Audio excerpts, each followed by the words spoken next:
academician from the national and international institution, and also industry professionals. Now I request Dr. Samir Mandal, HOD, IISc, to express his views about this webinar series.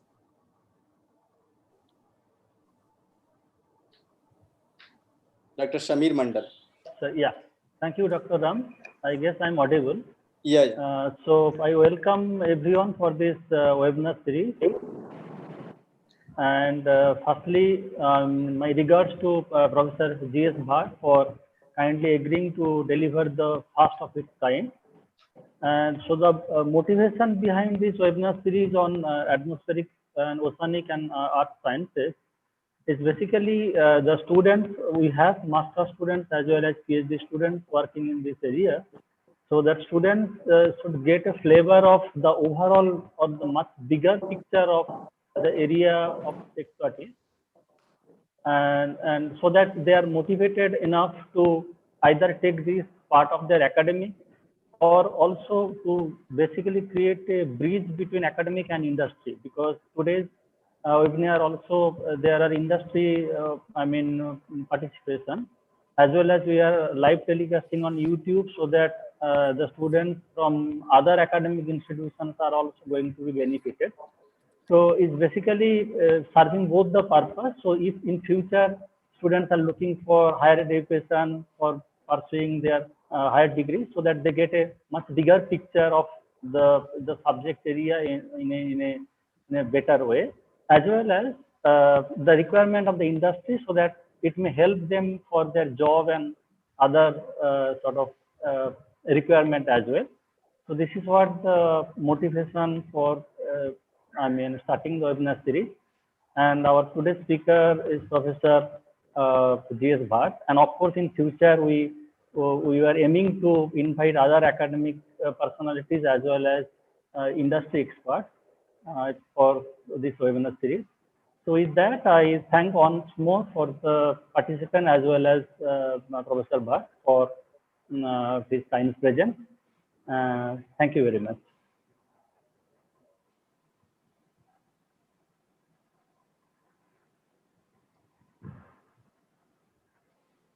Dr. Ram? Yeah, thank you, Dr. Shamir. Let me now request Professor Chandrasekhar to shed some light about the motivation of behind this webinar. Professor Chandrasekhar. Good afternoon. Hope I am audible. Yeah. So, good afternoon to all. Welcome to Professor G.S. Bhatt's inaugural address on this topic of webinar on monsoonal clouds. A very fascinating subjects, I should say at the outset, because monsoons have had a continue to have a very important, what I should say, important place in the scheme of things as far as the atmosphere is concerned, as far as the oceans are concerned. It is one of the, the Indian monsoon is, all of you students at least know, one of the most important manifestations of this coupling that happens on a large scale between the processes that happen over the ocean and the resultant signature in the atmosphere. And all said and done, moisture plays a very important role in this circulation of monsoon, the planetary scale monsoon circulation. And all said and done, the clouds are the manifestation of this moisture effects. And so I cannot think of a better speaker than Professor Bhat of the Center for Atmospheric and Ocean Sciences, Indian Institute of Science, for choosing this topic.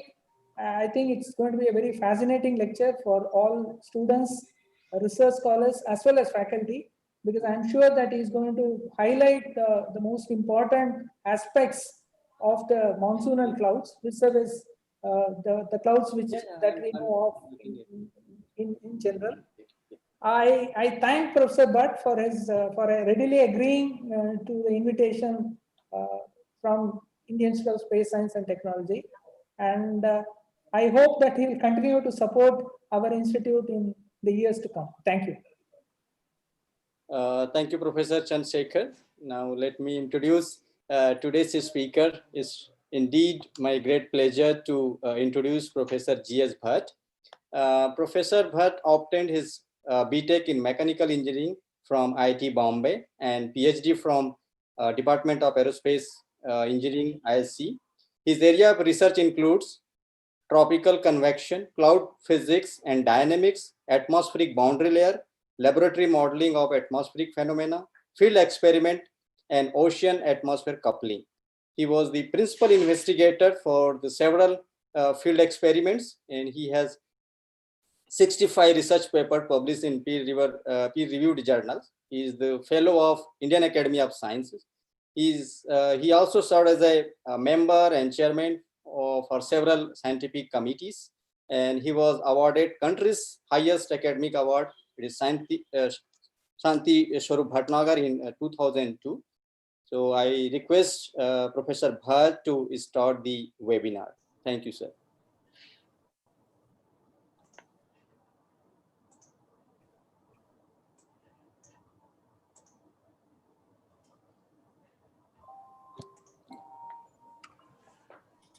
Very good afternoon. Hope I am audible.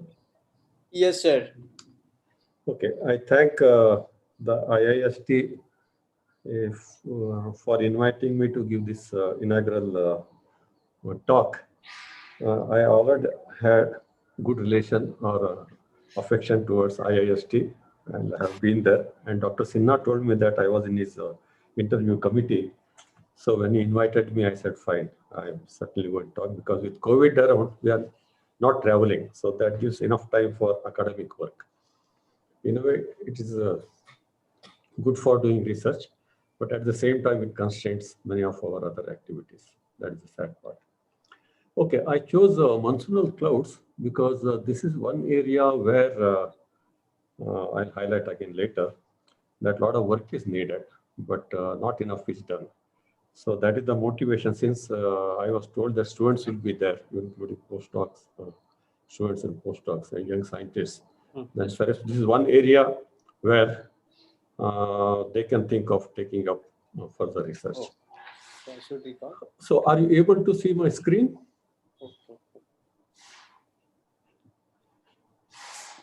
Yes, sir. You can make it full screen, sir. So you can make it full screen? Okay.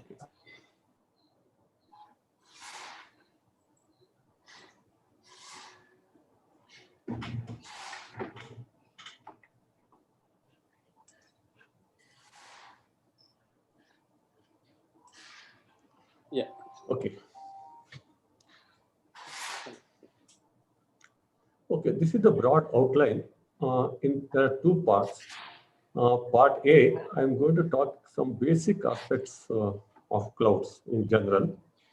And in the second part, properties of some monsoon cloud systems that is specific to the Indian monsoon. You can ask a number of questions about the clouds, like what is a cloud, why in so many shapes, how a cloud forms, why all clouds don't rain, because many times we see cloud but there is no rain. So there's some connection between cloud and rain. And how is the environment inside a cloud? Because often we see from a distance, really you don't know what is happening inside. Then what is the role of clouds in nature? Then what is the multi-scale nature of the clouds? So among these, I'm going to touch upon basically the ones in the green font. And other ones I'm not going to discuss because of lack of time. Yeah, when you look at the American Meteorological Society's glossary and search cloud, this is what appears on their webpage. Cloud is a visible aggregate of minute water droplets and or ice particles in the atmosphere above the Earth's surface. Remember that ground fog is not included as part of a cloud in the EMS glossary, that is one. And second is that there is a clear distinction between cloud and precipitation. Cloud is one with which it doesn't fall down towards Earth. It is retained with the parcel. Cloud means in the air, it doesn't fall towards the Earth's surface. Once a droplet grows enough and starts falling towards the ground, then it's called precipitation. So precipitation is all liquid or solid. Remember, when you say liquid, it is the water drops, and solid means ice phase. Aqueous particles that originate in the atmosphere and fall to the Earth's surface. This is what the precipitation is. Then the rain is precipitation in the form of liquid water. Drops that have diameters greater than 0.5 millimeter, but actually you can come down smaller also. Anything which is not held up by the updraft and able to escape that and come towards the ground is called a rain drop. And if widely scattered, the drops may be smaller. Normally, more than 200 micron, above 0.2 millimeters, that particle becomes a rain cloud droplet. Now, when you look at clouds in another way, actually it's a mixture. So in this mixture, it's the dry air is the major component with more than 97% is dry air. Then water vapor is 0 to 2.5%. 0 means it's not absolutely 0, but very small. And that is condensed water, either in the form of water drops or droplets and ice particles. Together we call them as hydrometeors. So that is condensed water. That is 0 to 2.5%. That is the typical composition of a cloud. If you look at the size, it is from few tens of meters to thousands of kilometers. So that is the scale. It occupies large scale. And shape is closely related to the air motion in which the cloud particles are embedded. So when you look at clouds, when you go out and see the sky, you see different types or shapes of the clouds. And by looking at the clouds, roughly you can say that what is the atmospheric condition, especially in terms of the stability or in terms of an approaching storm. For example, when you see a very tall cloud, which we call as cumulonimbus, whose roots are in the boundary layer, and it goes all the way to the tropopause. And those cumulonimbus clouds form when the atmosphere is convectively unstable, one. And also, there is some large-scale, low-level convergence. If there is a strong subsidence under those conditions, cumulonimbus clouds, they don't form. And on the other hand, are you able to see my cursor moving on the screen? Yes, sir. Okay, good. So when you look at these clouds with a flattened top, these are cumulus clouds. So they form because of the thermals rising from the surface of the Earth. And when the atmosphere is stable, they are not able to develop vertically. And so therefore, then it's an indication of a suppressed or large-scale subsidence in the atmosphere. And sometimes you do see nice patches of cirrus clouds. These are ice clouds, very high level, above 9 kilometers. And you see them scattered there. And when you see their concentration increasing or density increasing, that is an indication of a cold front is approaching. This happens mostly during winter in a tropical country like India. But when you see that, there is some cold front, maybe about 500 kilometers away. But within a few days, you may get bad weather. That is the indication. So in fact, clouds, when you start studying them in relation to the atmospheric condition and the conditions under which they form, they indicate health of the atmosphere. When I say health, it means roughly what is happening on a large scale. And what roles the clouds play. And one of the most prominent role which is highlighted is that they interact with radiation. Like for example, this is the top photograph is taken by a satellite. And the top is a moon, and you have stratosphere, which is more or less in bluish in color, and there is a thick dark layer that is a tropopause. Below that you have a troposphere. So most of the whatever the drama played by the clouds, that is limited to the tropopause. Very few of them are able to penetrate to the lower part of the stratosphere, but not more than 1 or 2 kilometers above the tropopause. That is the restriction. And what clouds do, as the slide below shows, is that they reflect incoming solar radiation. And also they trap the terrestrial radiation. They also emit radiation. So therefore, these clouds, they play a major role in the radiation balance of the Earth. And that also, in a way, leads to the control of planet's average climate. Now, what is shown here is an INSAT picture taken on 24th January 2012. And of course, in January, you don't see clouds much in the northern hemisphere, most of them in the southern. But the brightest ones, what you see here, they are the coldest or the tallest clouds, the cumulonimbus clouds. The regions where you see this dark, they are completely cloud-free. And there are areas with in between, they are either shallow clouds or mid-level clouds. So when you add up all the area which is occupied by the clouds, they occupy about 50% of the sky at any given instant. Because of this, as I said, they play a major role in Earth's radiation balance. And within this, when you see, there is a small fraction of the total area where you have active, deep convective clouds.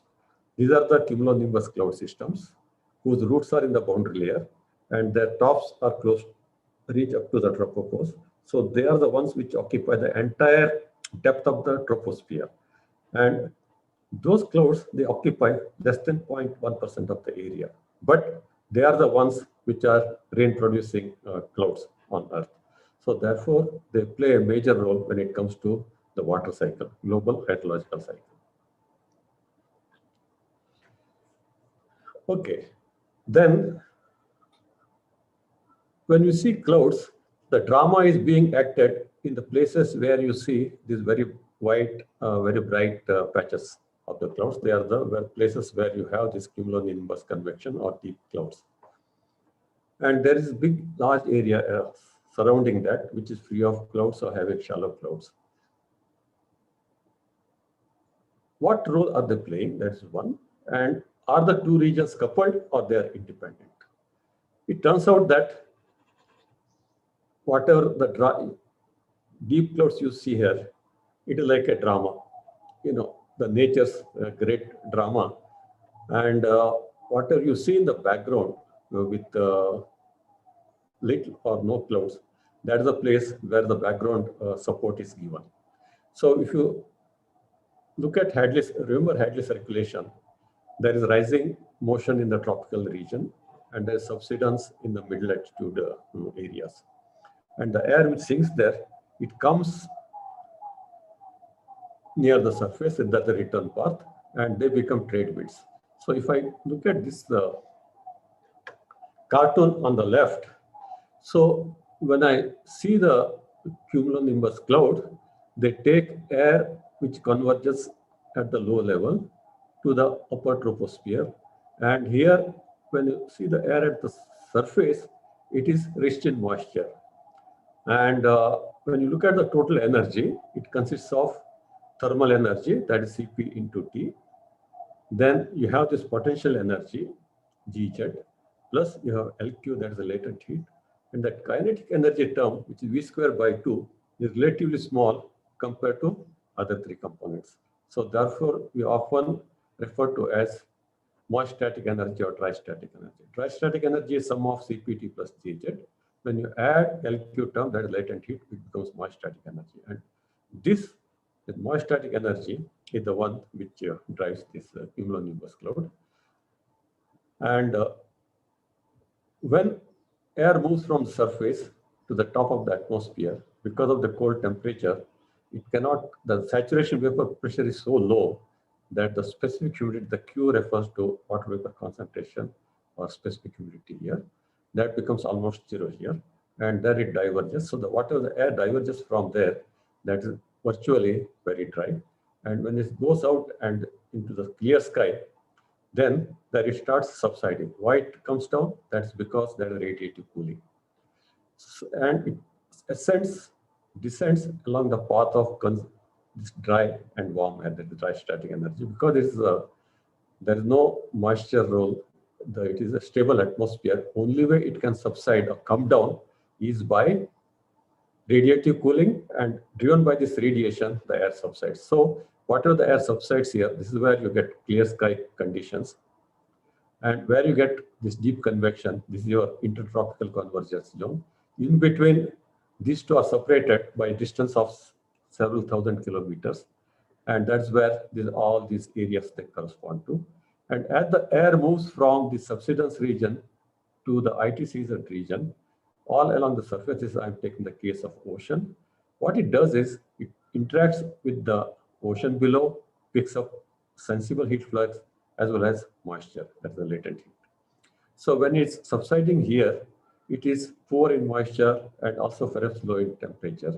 But as it comes to close to the ITCZ, it gains both heat as well as moisture, and there's a large change in the moist static energy.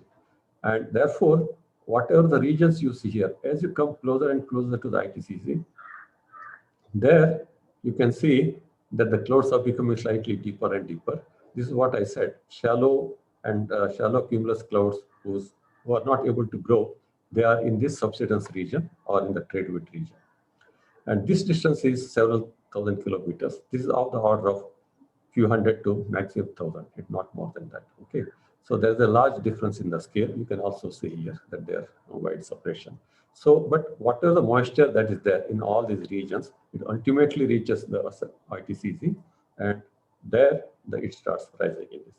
So there's a big difference in the time scale also. For example, the air which enters the cloud base here, it reaches the top in about 1 hour, not more than that. A distance of about 15 kilometers is covered in 1 hour. But once it comes here, return path is not easy. It has to be convectively cooling. It is about 2 degrees centigrade per day. So it takes about 25 days to 1 month to come back from here to here. Okay. So, but whatever the air comes down here, that is the one which can feed the cloud. So the two are coupled. So if I have to make a cartoon here, one region we have a moist ascent, we have latent release here. Whatever the air is here, it reaches the upper troposphere in about 1 hour.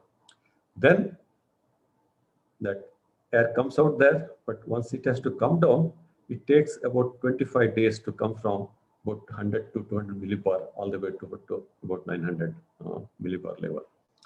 And this is where the dry subsidence dominates, and it is driven by radiative cooling.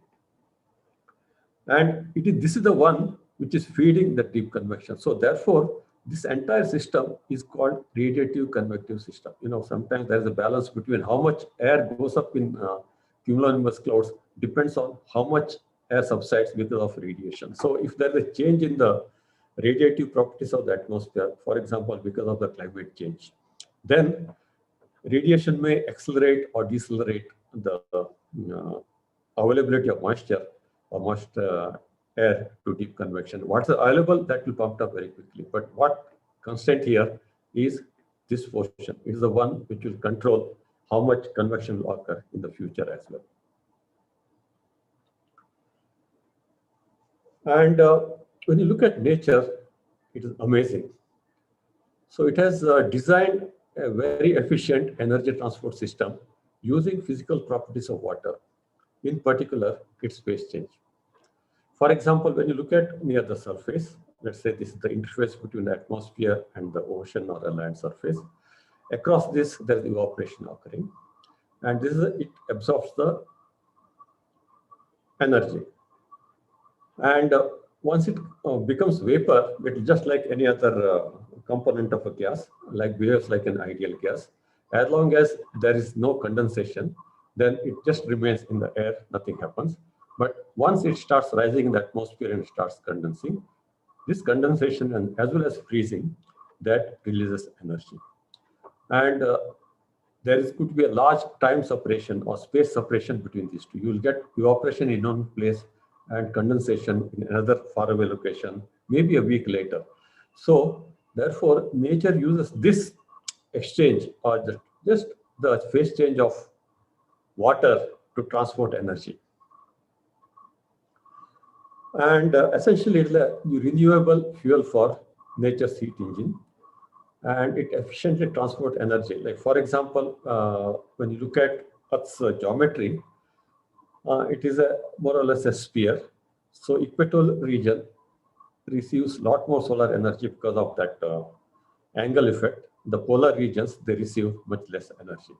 So on the other hand, the atmosphere in the polar region as well as in the tropical region, they emit long wave radiation. So when you look at the annual average, so what this figure shows is the annual average net radiation from South Pole to the North Pole. Equator is here. This is 30 degrees south, 30 degrees north here. So there is a deficit in mid and high latitudes. There is excess in the troposphere, and this has to be transported. And half of this transport is done by the clouds or the atmospheric circulation. Just to give you a glimpse of what is the energy exchange that, or the energy which water vapor carries. This is taken from a paper which appeared in Oceanography 2016, ERA Interium Climatology. The top figure shows the latent heat flux only over the ocean. The scale here is 0 to 200 watts per meter square. The red is 200. The bluish color means the low values. That where you have very high evaporation occurs between 10 and 20 south. And if you see the air, this shows 850 HPA winds, actually the surface winds, I'm sorry, is that whatever the evaporation occurs here, it goes all the way around here and comes to the North Indian Ocean and towards India. And in comparison, the bottommost panel, it shows the latent heat flux. If you see the scale here, minus 20 to plus 20, and the redmost here is about 20 watts per meter square. You compare this with about 200 watts per meter square. So if you see this ratio, most of the energy, which is excess energy from the sun, that is which the atmosphere takes, that is carried or taken away by the latent heat, especially over the tropical oceans. And now, we have seen that during monsoon, it rains over the Indian subcontinent. This is taken from the TRMM 3B43, that is the climatology, 98 to 2010. And what you see here is, this is the lower panel is during July, and the upper panel is during February. Places where you see green and orange and reddish colors, they are the places where you get more rainfall. And the ones which are white in color, they have little rainfall in that month. So the places where you don't have rain, they are the place where, of course, evaporation occurs at all the places. But here, evaporation dominates over precipitation. And during July, if you see, there is a rain band here, and there is a rain band here. But if you see where the highest evaporation occurs, that's somewhere in this region, and there hardly any rainfall. All the rain moisture is carried away from here to here. It comes and rains over the Indian subcontinent, west coast, as well as over here, Bay of Bengal, this region. So when you see the distance it travels, this is about 6,000 to 7,000 kilometers. You know, that is the kind of distance which energy is carried with no loss at all the way to the place where it starts ascending and then starts releasing the heat. And that's why it is a very efficient transporter of energy. Now, let's see a couple of animations that will give you a glimpse of that how these monsoon clouds look like. That is one. And also second thing is that when you look at Indian monsoon or the cloud system, they are part of global or planetary circulation system. They are not independent. I think you please remember that when you try to understand any cloud system locally, one has to look at the entire globe rather than just looking at that place. Let me go to those couple of animations.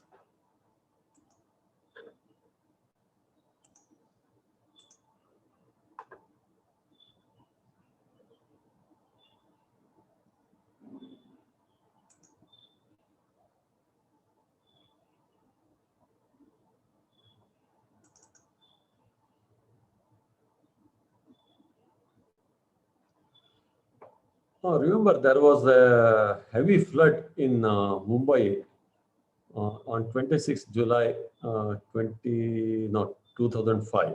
It rained almost 100 centimeters. So this is where Indian subcontinent is. And you see the connected clouds here, that the cloud band extends all the way from Indian subcontinent to the Pacific Ocean, almost dateline. This is the planetary scale circulation.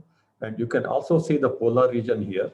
You can see that this is each frame is separated by 3 hours, and there is a connectedness from the entire globe, both in the polar region as well as mid latitudes.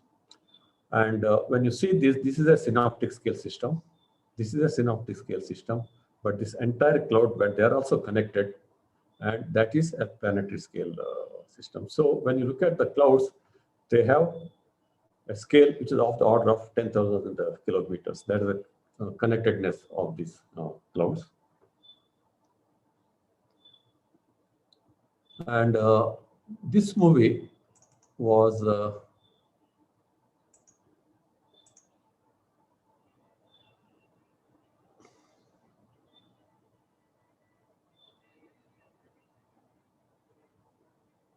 okay, by Dr. T.N. Venkatesh from NAL. What he did was that he took inside it is Meteosat IR data. He looked at the temperature and gave vertical extent, so it becomes a 3D cloud. And from June to September, which is 122 days, that is every 3 hourly, that's 8 images a day, that he compressed into 3 minutes. So entire drama of 2004 monsoon is played here. When you see this picture, all these are cloud systems which form over the Bay of Bengal. This is the Arabian Sea. Then this is the Tibetan High. And you see influence of strong Tibetan anti-cyclone over the Tibetan High over there. And just watch how complex this entire thing is. Clouds form somewhere, they move somewhere, they dissipate somewhere else.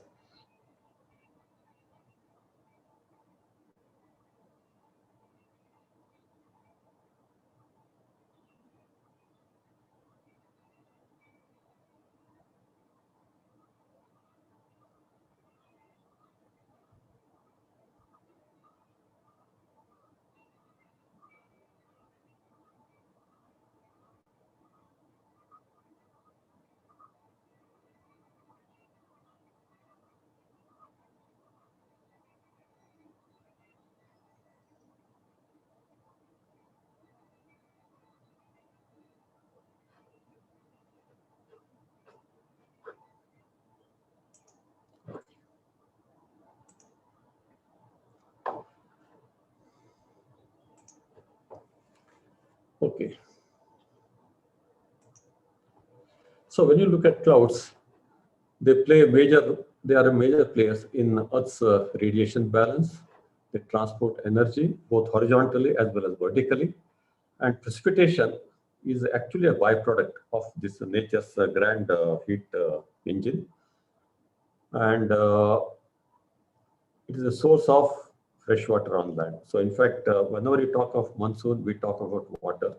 And nature designed it to transport energy, but in the process, we are getting rain. And they also wash away aerosols, impurities, as well as chemicals which are released in the atmosphere. So they are very important to keep the air clean. Then they have very rich science, and they're a major source of uncertainty in weather and climate models. If you look at the present, all the climate models or even weather models, toughest challenge is how to handle these clouds, especially those cumulonimbus clouds, what we have seen. So when you have seen that inside picture where clouds were there all the way from India to the Pacific Ocean. So that's why we call it a multi-scale problem. The reason is that the particle on which water starts condensing, what we call as cloud condensation nuclei, their size is of the order of 0.1 to 1 micron. So if we express it in terms of meter, it is 10 to the power minus 7 meters.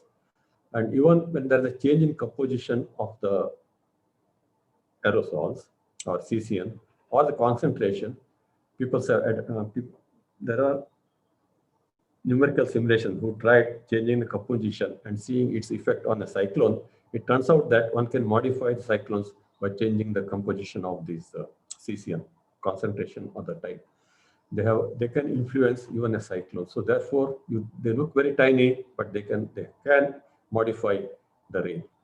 Then the moisture supply to the cloud comes on more than 1,000 kilometers, so it's of the order of 26. And all they are interacting. So if you look at the ratio of the largest to the smallest, it is of the order of 10 to the power 13. So the events or the processes which occur on the scale, which are separated by 10 to the power 13, they are interacting here. And that's what makes understanding clouds and its study a very challenging and interesting task.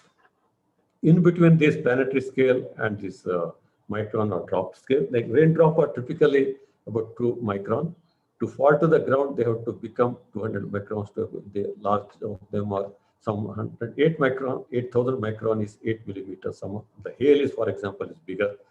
They grow, and this entire growth, and when you look at the change in the volume or mass, that is more than 1 million. So they grow by a factor of 1 million in weight over a period of just 15 minutes. That's amazing, that growth rate. And in between these drops and the planetary scale, you have what you call as a cloud scale, which is of the order of 1 to 10 kilometers. Then you have mesoscale, 100 kilometers. You have synoptic scale, which is of the order of 500 to 1,000 kilometers. And these cloud systems, they form, grow, decay, and reborn. They propagate. So, and there are many, many challenging research problems. Having said that, now let's come back to the monsoon clouds. And as far as we in India are concerned, monsoon is synonymous with rainfall. Rain comes from the clouds. Cloud is a multi-scale problem. There you have cesium, you have drop, you have cumulonimbus cloud, in between you have storm, it's the cluster of cumulonimbus clouds. Then you have mesoscale convective system. Then you have synoptic system, like for example, monsoon low end depression, and you have planetary scale. All these are interacting even in our monsoon cloud systems. So one has to look at the problem at all this. Since there is lack of time, I'm only going to touch on few of the topics. You can use satellites. What are the modern tools for cloud investigation? You can have polarimetric Doppler weather radar.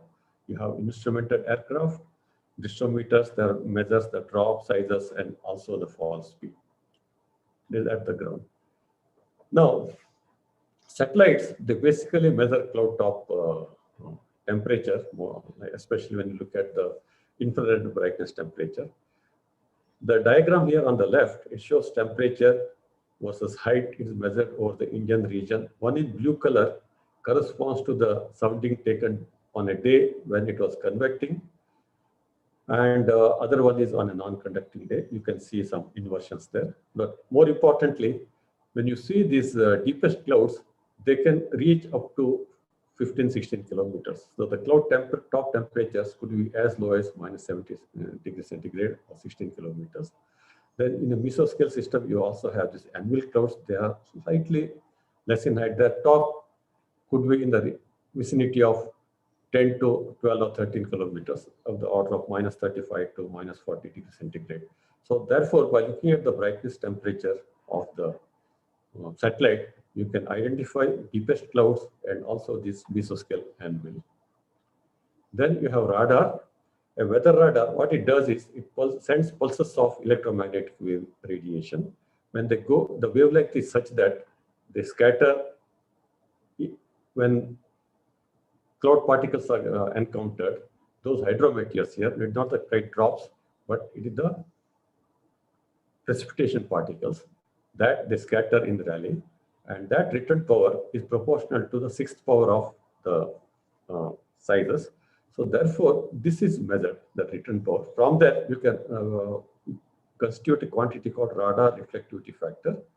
It is proportional to the 6th power of the drop diameter. It is called, normally denoted by a symbol Z, or equivalent radar reflectivity factor.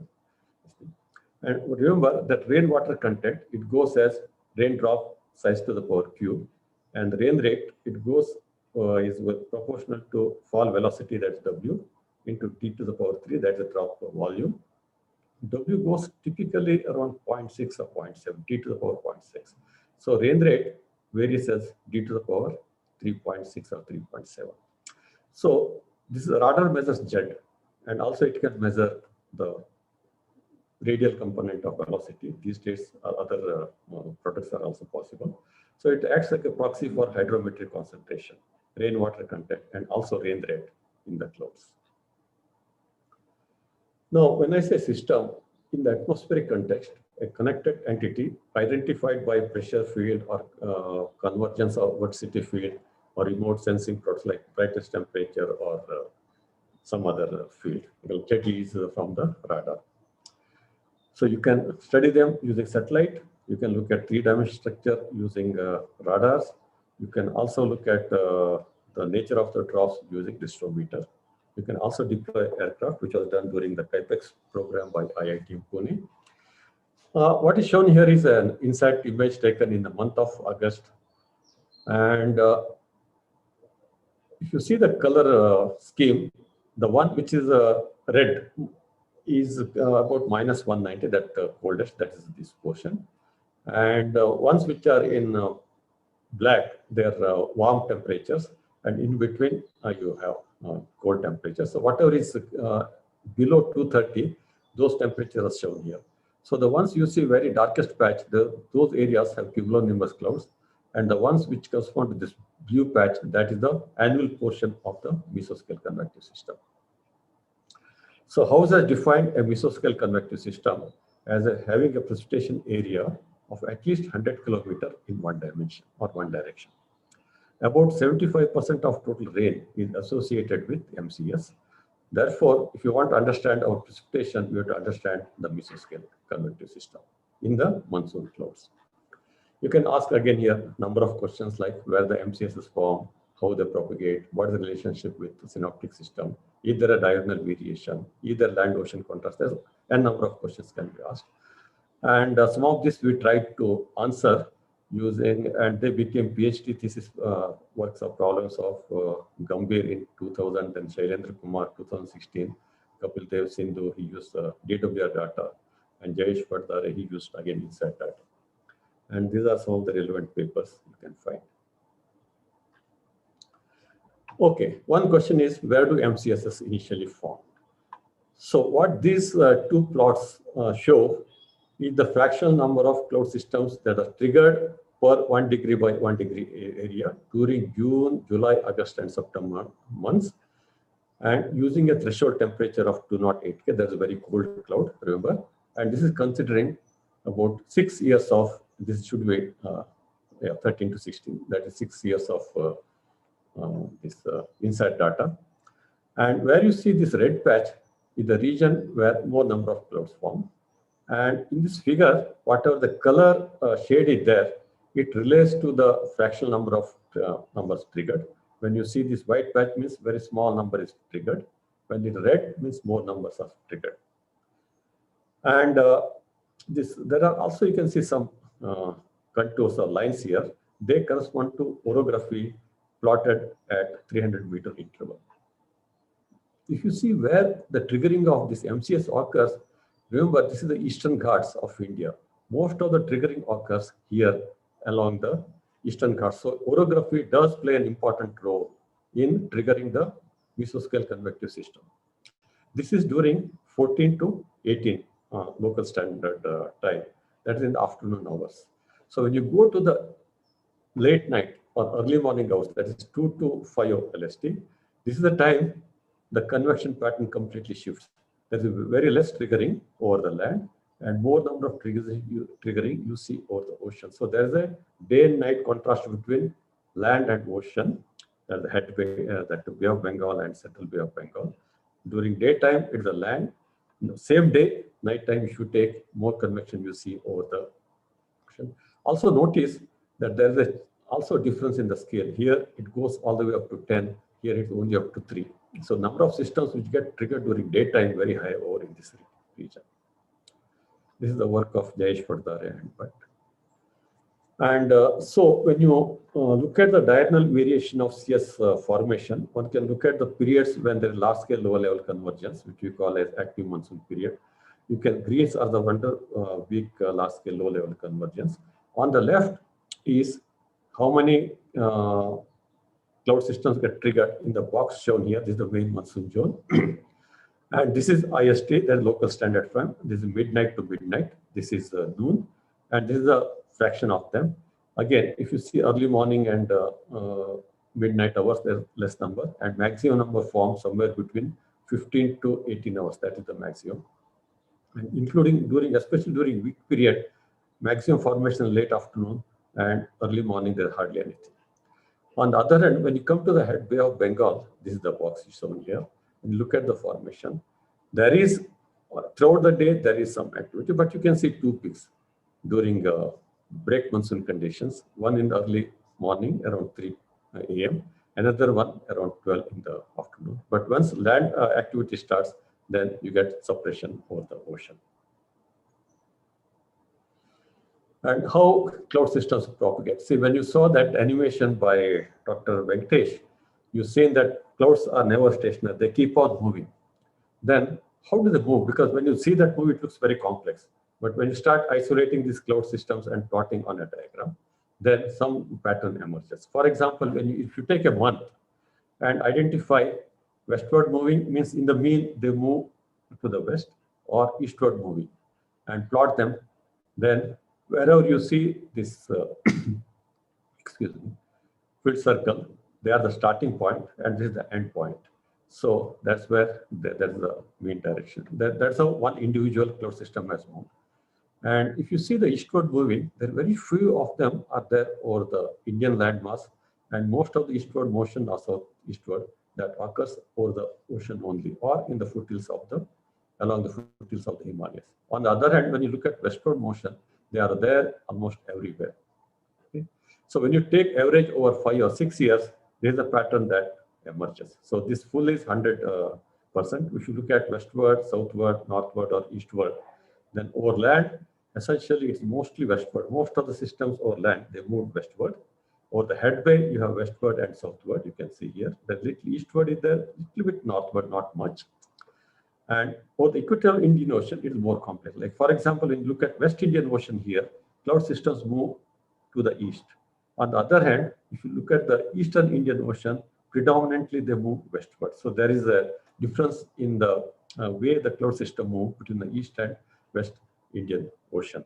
So when you look at this entire picture, the cloud system motion is rather complex, but over land it is rather simple. It's mostly westward. Then what is the relationship with synoptic condition systems? Because we know that major fraction of monsoon rainfall on Indian monsoon is associated with monsoon low pressure systems, the LPS, like monsoon lows and depressions. We also see strong diurnal variation in rainfall. And we know that monsoon, most of the convective rainfall comes from mesoscale convective systems. Then what is the connection between synoptic systems and MCSS? This is what I'm going to just briefly show one slide regarding that. So what is shown here on the left is a homolar diagram. Time increases for 2 Julys, 2013 and 14.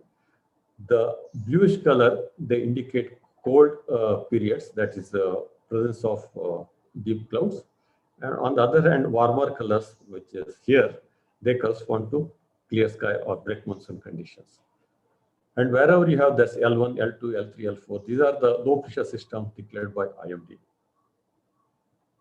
And this homolar diagram, what is done is there's an average between 18 to 22 degrees north.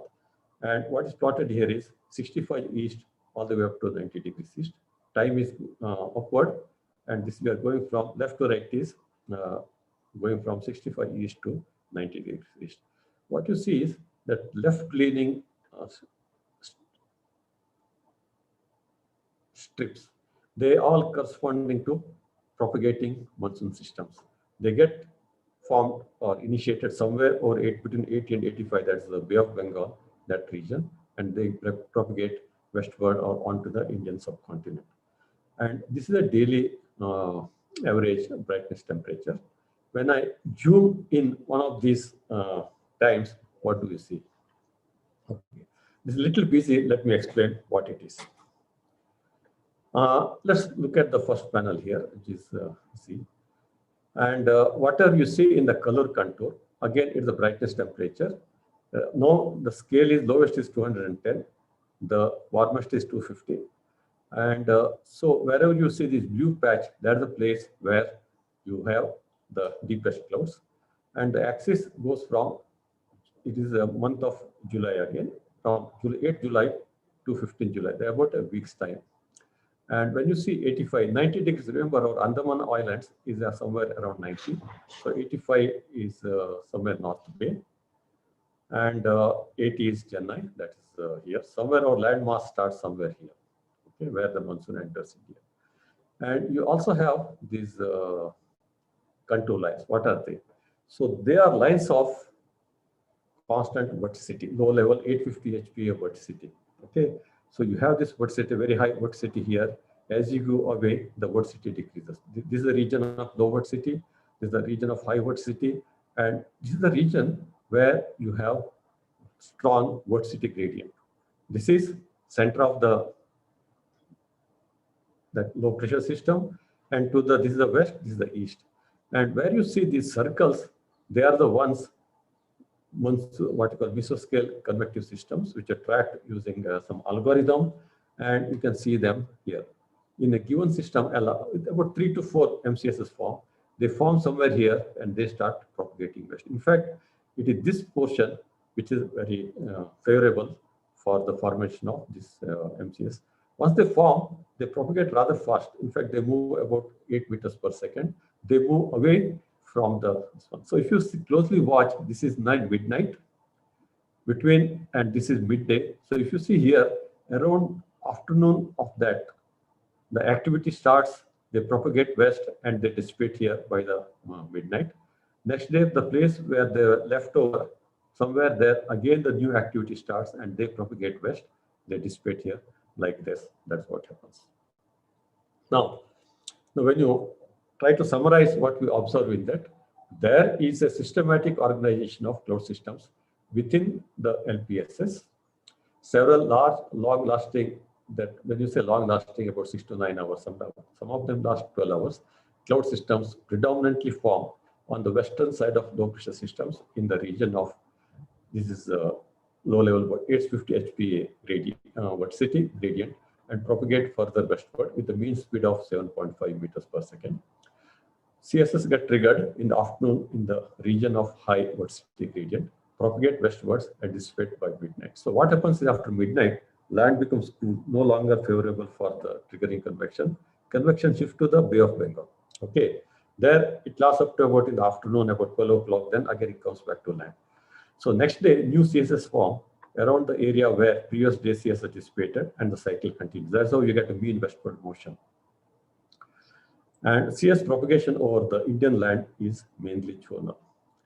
I think I'm coming close to almost 1 hour now. So I'll briefly describe one problem. That is where precipitation originates. Because we get a lot of rain. The question is where the rain originates in the monsoon clouds. And where it originates, it is different from deep convective clouds and also orographic clouds. There, because this mostly is a warm rain process, this turns out to be cold microphysics that dominates. And for this, what we do is we take the Doppler weather radar of IMD. This is Hyderabad, then Nagpur, Calcutta, also Patiala. We have Bhopal, so many places. IMD was kind enough to share this data with us. It was part of the CTCZ program and also Encompass program. And remember that weather radar detects mainly precipitation. So whatever you see in the radar imageries, they are all precipitation related. And what we have done is try to identify convective cell and see how it grows. And it is a very busy thing, but let me try to explain what it is. The one on the top panel here, Rose, that you project the maximum radar reflectivity measured by the radar on a horizontal plane, that is this patch. Wherever you see red and orange, those areas have deep convection. And place where you don't have clouds, it is in the dark. And each panel is separated by 10 minutes. And immediately below that is a vertical section taken through one of these, what we call it, the storm. And here, if you see where that, this is one of those vertical sections, and the maximum reflectivity is less than 40. 10 minutes later, this was the developing, whatever you see here on the left of that bigger one. So there you see precipitation developing here. The reflectivity has increased. Cloud has grown up to about 12 kilometers in height. And as you go to the next frame, 10 minutes later, this cloud has extended further up. And also the region where you have highest reflectivity, it has started descended to the ground. So precipitation first forms somewhere here, then it falls to the ground. So when you study this picture in detail, the picture that emerges is that in the cumulonimbus clouds storm, hydrometeors are lifted to the upper troposphere by strong updraft. This is the process. The first, they are in the very small size. Because of the strong updrafts, they go all the way up to 12, 13 kilometers. And once the updraft becomes big, or the drops, they grow to strong enough. Now they are no longer drops, they are ice particles, they start falling. And when they grow and start falling towards the surface of the Earth, this is what we call it now the initiation or start of precipitation. They grow by ice microphysical processes. And maximum jet or the reflectivity first occurs between 4 and 6 kilometers level. This is where the maximum reflectivity occurs, but the growth occurs above this. And this is the neighborhood of the melting band. So it turns out that when you look at this, all this radar data, the mixed phase or liquid there, when you say mixed phase, there, vapor, liquid and ice, they coexist. It's roughly in 0 to -20 or -30 degree centigrade range, play a critical role in the growth of precipitation. In fact, mixed phase region, 5 to 8 kilometer levels in the atmosphere, is like a hydrometeor production factory of the globe. So in order to understand monsoon precipitation and rain, we need to understand the microphysics and dynamics of this mixed phase region. Because in case you want to understand, or you numerically models also improve the rain or clouds improvement, then one has to understand what's happening in this region, because that's the place where major fraction of the rain is produced, then it starts falling to the ground. Just one, this thing, you can measure drop characteristics using distometer, and you can measure both the fall velocity as well as the shape, as well as the size. And often you might have heard a term like stratiform rain, convective rain, and also that stratiform and convective stratification. So this is measured by a 2D video distometer installed by me in Bhubaneswar way back in 2012. And when you see stratiform, you see small, little drops. In the beginning of convective rain, you see the average drop size has increased here, and the number of small drops have increased, but the exposure time is not same, they are different. During peak convective stage, you see bigger drops, okay? This is 100 millimeters and this is 100. Like for example, this one is of the order of 5 to 8 millimeter in size. So when you sample this convective rain, which corresponds to active convective portion of the cloud MCS, you get, this is what we call as the drop size distribution. So this is basically the number of drops present between in the diameter range d plus delta d. When you multiply this number by the width of that interval, you get the actual number. It is a density because you divide by the width of that interval.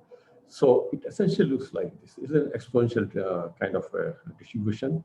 You can have 10 to the power 5 all the way to 10 to the power -2. That's very few large drops, a large number of small drops. This is a convective rain. When it comes to stratiform, which falls from the anvil region, you have only one distribution. That's exponential, very rapidly falling.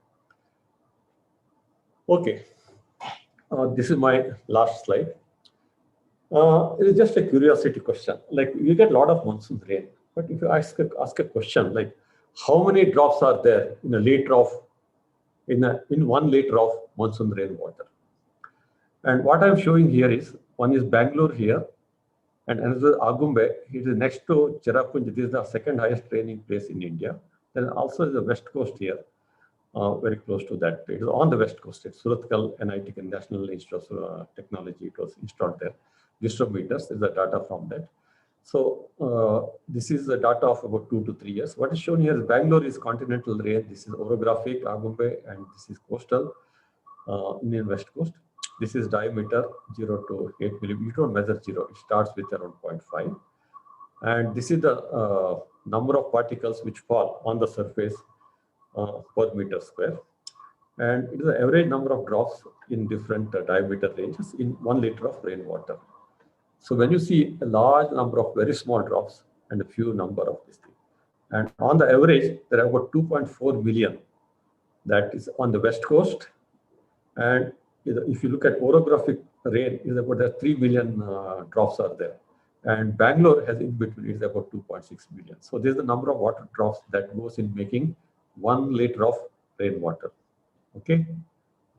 I stop here. Thank you. And questions, please. Thank you very much, sir, for this informative talk. And now the webinar is open for question and answer. So participants can interact with Professor Bhat.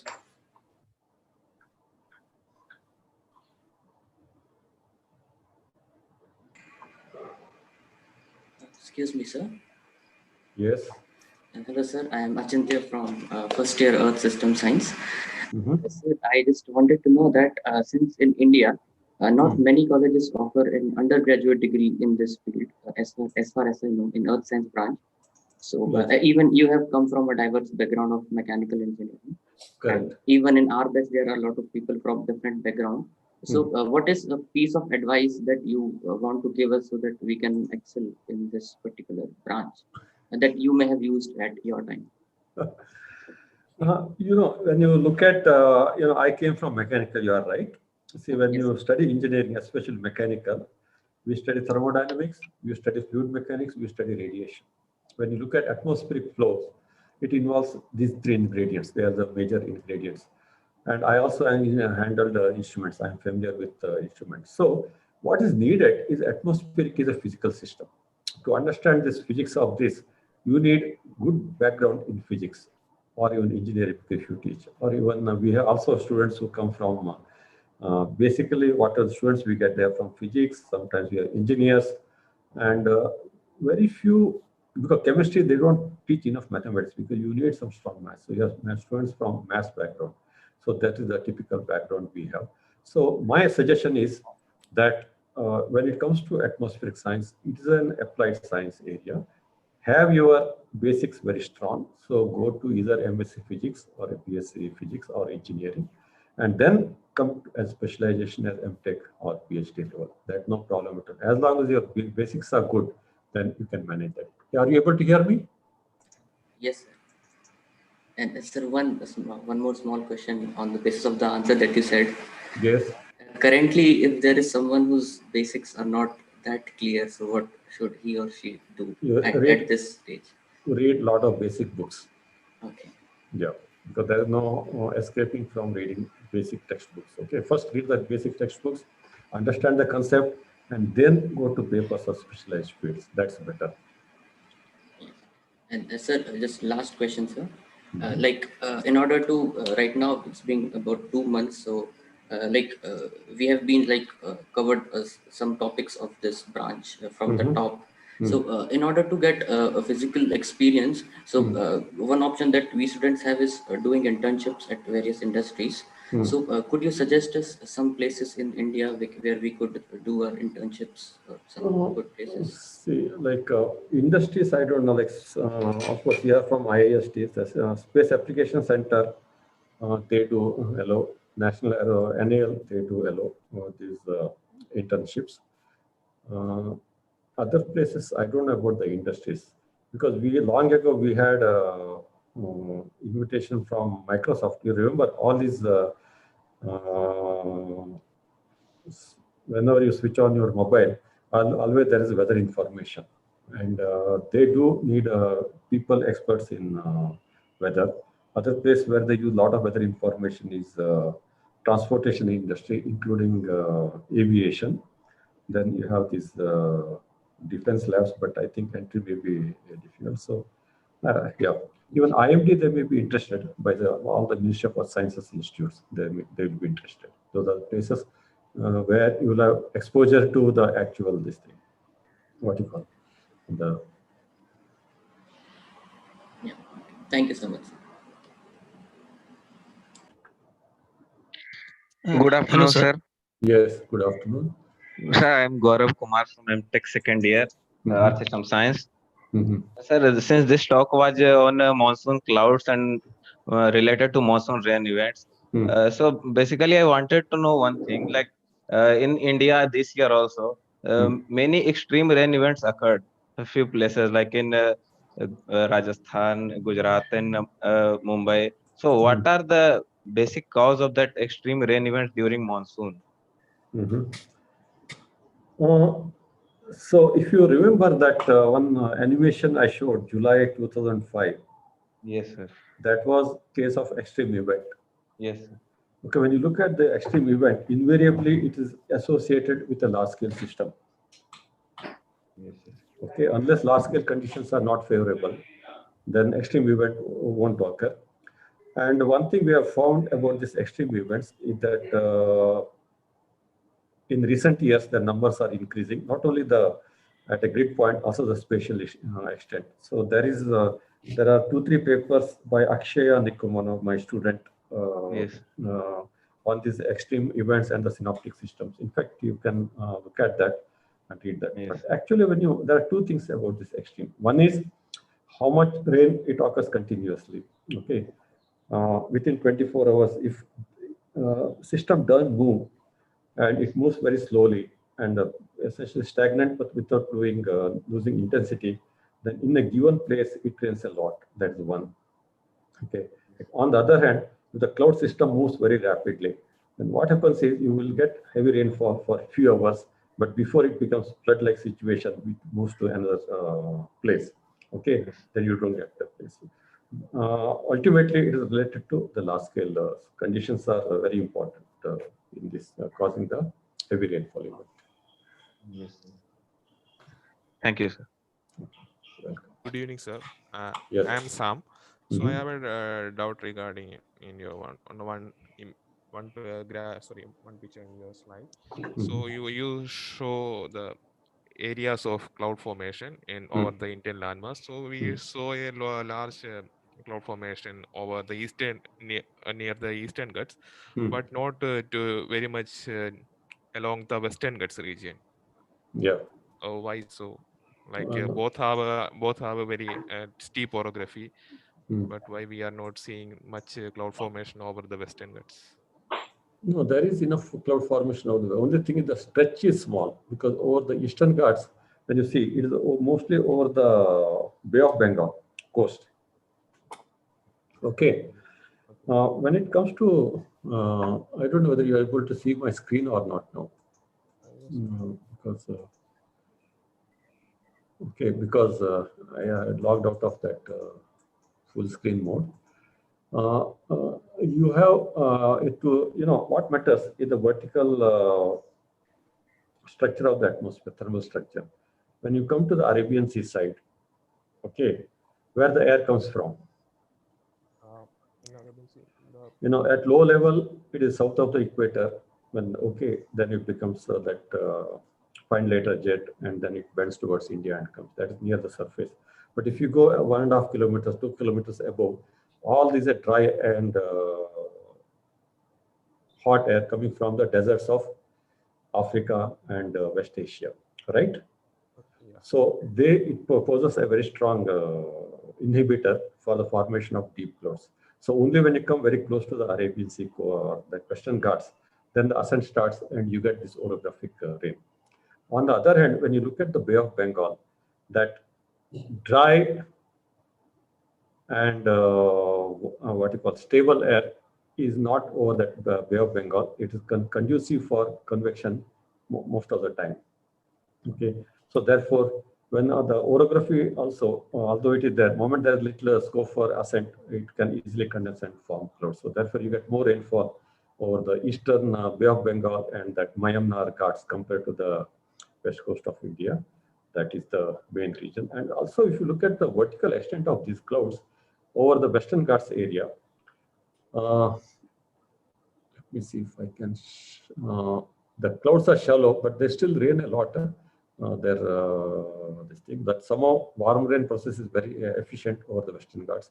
On the other hand, when you look at the vertical extent of clouds over the Eastern Ghats, that is much deeper. It is about 7 to 8 kilometers. Over the Western Ghats, about 4 to 5 kilometers. So there is a paper by Shailendra Kumar and Bhat in JES, Journal of Earth System Science, on this orographic rain, orographic clouds in Southeast Asia. We consider Myanmar region, then Cherrapunji area, that is Khasi Hills, Western Ghats, and compare them. You can look at that. Okay, sir. So one more thing, like in the last 3 years, especially over the Kerala and along the west coast, so a lot of extreme rain events are happening, and some experts suggest that the cloud structures are being changing, like we are getting more deep convective clouds. So does that mean like our vertical thermal structure also changing, or what is the? I don't know. We don't have measurements. That is the unfortunate part. But I think if you to understand, especially there's a large amplification occurs between the coast and when you reach the Ghats, and it is the duration and the intensity. It's the product of these two that matters for, especially for this when it comes to landslides and floods. And like for example, when I have this distrometer, one at north of Mangalore on the coast. In the July of 2018, it rained 300 millimeters there.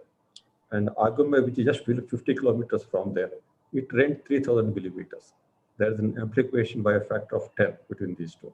Still, I don't understand what makes made it amplify by 10 factors. So we need a good radar there along the coast, and then we have to look at how this intensification takes place. So in the absence of data, the other things become speculations.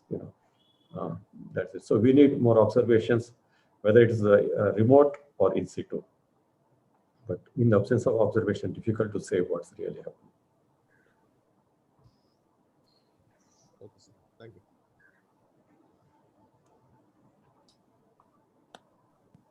Sir, this is Ashwin from Geoinformatics department. Sir, when we study precipitational drought indexes, so there are two major used indexes like SPI, Standard Precipitation Index, whereas IMD is based upon the certain threshold key for each state. They have this threshold. So to study the drought index, what is the correct way to use this threshold, or precipitation SPI index is the best way? You have to ask some IMD person on this. Because these indices are developed as indicators for how much rain has occurred, whether enough rain has occurred or not. Sorry, I have not studied that. Okay, I'm sorry. Okay, sir, one more question. Sir, this is a little off, sir. Like chicken egg problem in this monsoon also. Do monsoon brings create the forest, or the forest creates the clouds and cause the monsoons? Okay, over ocean, is there forest? Not forest, but there are high algal blooms present there. No, even in the absence of algal bloom, there is no algal bloom. Also, you get rain over the oceans, which are free of forest. Right? Yes, for the rain to occur, all you need is low level convergence and vertical ascent. Okay. So that is the thing. And vegetation is in response to precipitation.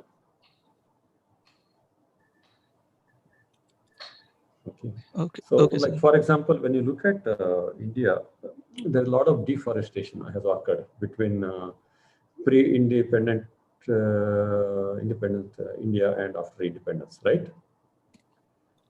Yes, sir. But of course, there is a trend, but you don't know whether due to climate change or deforestation. Forest may alter locally, but main thing is that whatever the rain you get is controlled by the large-scale circulation. Locally, forest will modify that. They will supply CCN. They will also modify low-level conversions. So it does make local influence. That's what the local factor, you can consider local factor, but major factor is large scale. Okay, thank you, sir.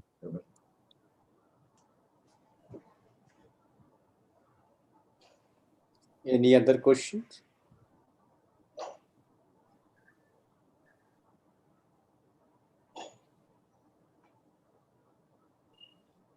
Any other questions from participants?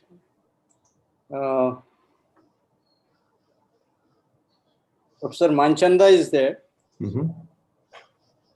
So good evening. Could you hear us? Yes, is it Professor Manchanda? Yeah, sir. Yes. So very good afternoon or now evening, Professor Manchanda. After a long time, I saw you on the screen. Good to see you. Yeah. It was my pleasure. I saw you. It's a night for me, 9 o'clock. Oh, is it? Where are you now? I came to Australia and COVID stopped me going back. There are no flights to return. So I'm stuck here. So yeah, it was a very good talk. Actually, Punaram was kind enough to send me this Zoom address. So I was looking forward to listening to you because you are one of the experts on rain. So that's a flattery. My problem has been is that it's so highly variable. Probably a couple of parameters we are missing, which we are not able to find. It probably is related to solar index or something, which one has to feed in some way. When you say variable, it is a function of time. At what scale you measure, temporal scale, that's you see, like this 30 years ago when we were talking of the size of these systems were something like 5,000 kilometers, 10,000 kilometers. Now their sizes are increasing actually. Almost half the globe is under one system. Yeah, right. So that has been my worry that 30 years ago when we were teaching things, we were not saying the whole globe is under one system. Now it seems to be. Yeah, so because maybe something is causing it happening like this because it's not the atmosphere. It has to be radiation input only. One is radiation, then there is also teleconnections, So that also, because earlier we were like, when Walker found out about this Walker circulation or that index.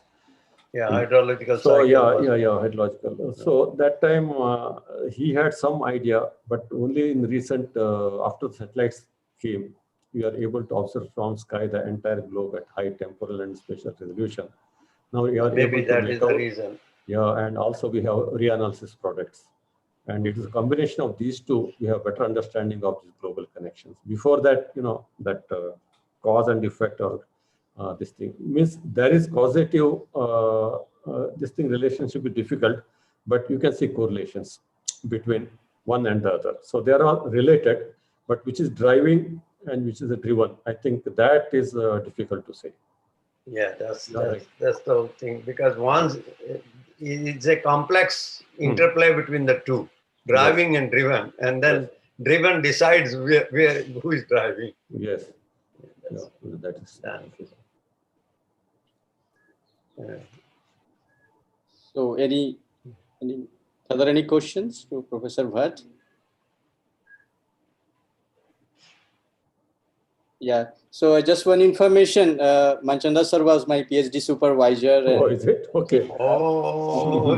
So I just wanted to inform my students, those who are participating and other participants. So I was really benefited from his rich experience at TFR during my tenure. So thank you very much, sir. And let me thank Professor Bhat on behalf of all participants and IISc for taking this, for taking his time and for this wonderful informative talk. So thank you very much, sir.